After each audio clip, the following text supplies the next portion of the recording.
17 डिसेंबर 2025 रोजी उमरगा शहरातील विविध प्रभागांमध्ये अस्वच्छतेमुळे डासांचा प्रादुर्भाव मोठ्या प्रमाणात वाढल्याने नागरिकांच्या आरोग्याचा प्रश्न ऐरणीवर आला आहे।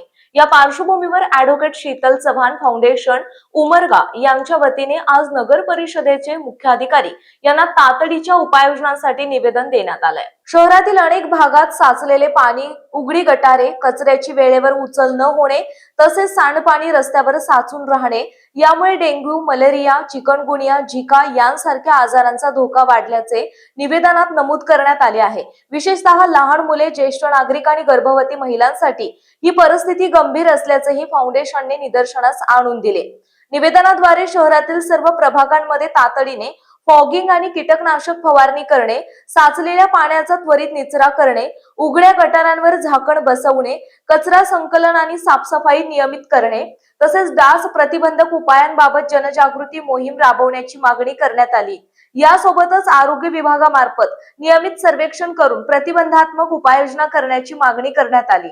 नगर परिषदेने याबाबत तातडीने दखल घ्यावी आणि नागरिकांच्या आरोग्याच्या दृष्टीने प्रभावी उपाययोजना राबवाव्यात अशी अपेक्षा ॲडव्होकेट शीतल चव्हाण फाउंडेशनने व्यक्त केली आहे। निवेदनावर सत्यनारायण जाधव, राजू भालेराव, ॲडव्होकेट ख्वाजा शेख, ॲडव्होकेट अर्चना जाधव, करीम शेख, धानय्या स्वामी, बबिता मदने, राजू बटगिरे, संतोष चव्हाण, प्रदीप मोरे, कविता साळी आदींच्या स्वाक्षऱ्या आहेत। GTV मराठी जनतेचा बुलंद आवाज न्यूज चॅनलचे मुख्य संपादक विशाल देशमुख, तालुका उमरगा, जिल्हा धाराशिव।